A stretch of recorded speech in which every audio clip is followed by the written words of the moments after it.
ብሩክና ሀይሜ ጉዟቸውን ወደ ዱባይ ያደረጉትና የወሰኑት ያላሰቡት ነገር ገጠማቸው።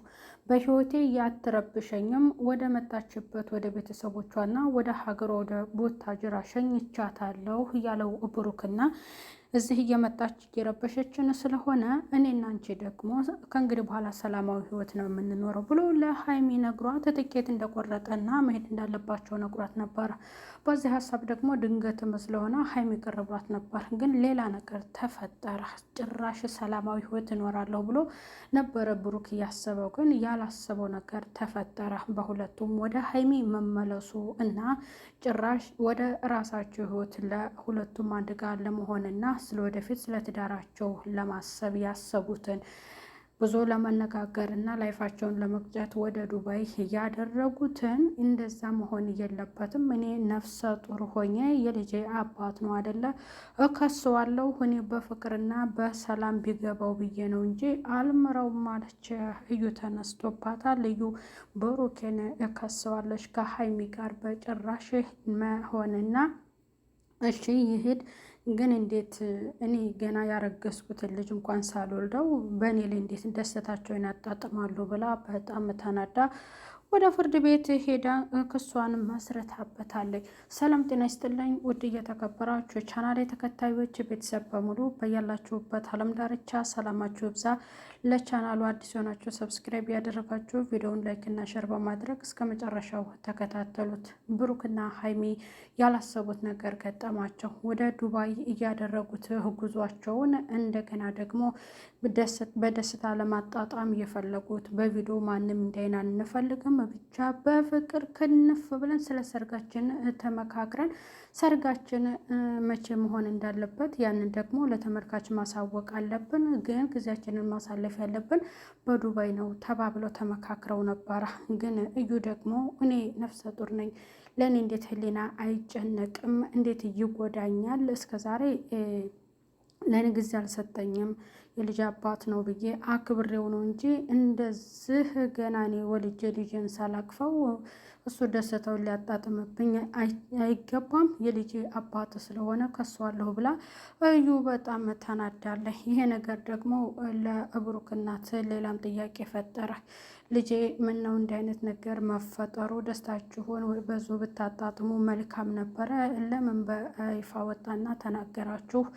እንደገና ደግሞ የልጅቷን መጨረሻ ሳትወስን ሌላ ሀሳብ ለምን ታመጣለህ ብለው እናቱ በጣም ተቆጥተውታል። ጋሽም የልጅ ጉዳይ እንደሆነ ሁሌም ንዝንዝ ነው፣ ልጅ ምን እንደሆነ ሊገባኝ አልቻለም፣ ብሩኬ እንዳይጎዳት ብዬ ማስጠንቅቄ ነበረ። አሁን ደግሞ ሰላማቸው ተመለሰልኝ ብዬ ደስ ብሎኝ እንደገና ያንንም ደስታቸውን ለማጣጣም ወደ ሀገር ሊወጡ መሆኑን ይህን ሁሉ ሰማሁኝ። አሁን ደግሞ ያረገዘችው ልጅ መጨረሻዋ እሷ ደግሞ ሳይታወቅ ይህን ውሳኔ ስለተወሰነባት አላርፍም ብላ ክስ መሰረተች። ታዲያ ቀጣዩ ደግሞ ምንድን ነው የሚሆነው? ልጄ ናት የምትጎዳው ወይስ ነፍሰ ጡሯ ናት የምትጎዳው? ግራ ተጋብቻለሁ ብሎ ጋሼ ግራ ገብቶት ተናግሯል። ሀይሚ እኔ ወሰንኩትን ወስኛለሁ፣ ከእንግዲህ በኋላ ለመጣው ነገር እጋፈጣለሁ እንጂ ወደኋላ የምለው ነገር የለም። በቃ ከበፊት ጀምሬ 2 ዓመታችን ማዚያ ሲመጣ እኔና ብሩኬ አብረን ከሰራና ከተተዋወቅን በጣም ጣፋጭ ጊዜያቶችን አሳልፌ ብሩኬን መስጠት አልችልም። ምንም ይምጣ ምንም ይፈጠር አብሬው እሆናታለሁኝ እንጂ የመጣው ነገር ፋለም አለሁኝ እንጂ ከፈለግሽ እንኳን መክሰስ ሌላም ነገር ለምን ማሳሰርም አትችም፣ ጥፋተኛ ከሆነ ሞክሪ፣ የምንፈራሽ መስሎሽ ነው ወይ ብላ ለእዩ መልእክቷን ተናግራለች። ሀይሚ ማለት ነው። ሀይሚ ድሮም ምቀኛ አያጣኝም፣ ከመጀመሪያም ህይወታችንን የበጠበጥሽው አንቺ ነሽ። ደህና በተቀመጥንበት ቤታችን ድረስ መተሽ አንኳኩተሽ የረበሽንና የእሱን ያረገዝኩት እያለሽ ከየት እንዳረገዘሽ ባይታወቅም ሰበብ እየፈጠርሽ ትዳራችን ወይም የኔና የሱ እንዳንጋባ አብረን እንዳንሆን መቀስ የሆንሽን ረባሹ አንቺ ነሽ። አሁን ወደ ሀገርሽ ሄደሽ አልነበረም ወይ? ሀሳብሽን ከምኔው ይህንን ለማሰብ ቻልሽና ምን አስበሽ ነው? እንደገና ደግሞ ልጅሽን ውለጂ የዲኤንኤ ምርመራ ይመረመራል ብሎሻል። ያን ጊዜ ልጅሽን አባት ታውቂያለሽ። አንቺ በሱ ላይ ለማላከክ ፈልገሽ ነው እንጂ ሌላም ሰው ሊሆን ይችላል ያስረገዘሽ። ግን ለምን እንደዚህ ትወሰኛለሽ? ለማንኛውም ያሰብሽን ሀሳብ መብትሽ ነው። ቀጥይ። ግን የምንፈራሽ እንዳይመስለሽ፣ ከጉዟችን ደግሞ የቀረን እንዳይመስለሽ፣ ከምናወራውና ከሀሳባችንም የሚያስቀረን ሰው የለም ብላ ሀይሚም የእዩን ውሳኔ ከፈለግሽ ፈጽሚ ብላታለች። እኔ የምፈራሽ መስሎሽ ነው ወይ ብላለች። ያብስላትም ደግሞ ከሀይሚ ጋር እንደሚሆን ነው እሷም የተናገረችው። እኔ ከሁለታችሁ መካከል ወጥቻለሁ፣ ስራዬን ሰርቻለሁ፣ የተጠየቅኩትን ጥያቄን እሱም በተግባር አሳይቻለሁ። ሌላ ነገር ጥፋት የለብኝም። ስሜ እንዳይጠራ እኔም ወደ ራሴው ህይወቴ እመለሳለሁ። የእናንተን ትዳር ለመበጠበጥ ሰው አይደለሁም ብላለች። ወደ ዱባይ ሲሄዱ ደግሞ እሷ ያብሰላት ደስ ብሏታል። እንግዲህ ሁለቱ እንዲታረቁላትና አብረው እንዲሆኑ የጣረችና ያሰበች ናት። ያም ከካሜራ አማኑ ጋር ሆና ብሩክና ሀይሚ ሁለቱን በሀሳብ መጨረሻ ላይ አንድ እንዲሆኑና የእነሱን ስራ አብረው እንዲቀጥሉ እያደረጉ ናቸውና በዛ ሀሳብ ደግሞ ደግፋ በሳምንት ትውውቅ የተሰጣትን ካራክተሯን ተውና ጨርሳለች። እዩ ግን እልህ ተያይዛ በጭራሽ እኔ የምተወው አይደለሁም፣ ለእኔ ጊዜና ቦታ የለውም ብዬ ነበረ።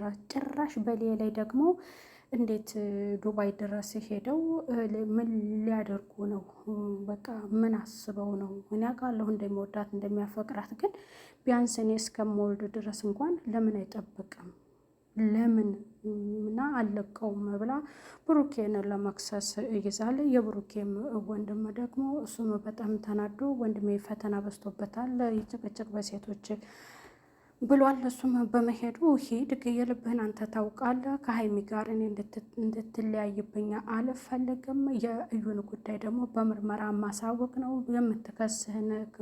መከሰስም ደግሞ ጥፋት አለብህ ትከሰሳለህ፣ ጥፋት ከሌለብህ ነፃ ትወጣለህ። ምንም የሚያስፈራህ ነገር የለም። ያሰብከውን ነገር ደግሞ ወደኋላ እንዳትል ብሎ ወንድሙም ለብሩኬ ነግሮታል ማለት ነው። እንግዲህ እዩ ሌላ ነገር አስባ እንደምትቀጥል ነው ማለት ነው የዛሬው ክፍል። በቀጣዩ ደግሞ ማምሻ አካባቢ አዲስ ሀሳብ ይኖራል። ቤተሰብ ለቻናሉ አዲስ ሆናችሁ ሰብስክራይብ ያደረጋችሁ ቪዲዮውን ላይክ እና ሼር በማድረግ እስከ መጨረሻው ተከታተሉት እላለሁ። ቻናሉን አበረታቱት ቤተሰብ።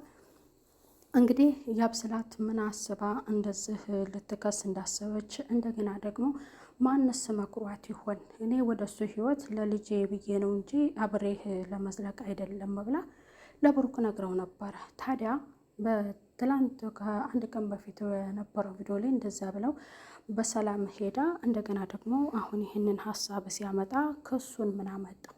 ያንን ደግሞ እስኪ በአዲስ ቪዲዮ እንከሰትበታለን። ቤተሰብ ያላችሁበት ሰላም ቆዩልኝ። ቻናል ሰብስክራይብ ያደርጋችሁ ቤተሰብ ሆኑ። ባይ ባይ።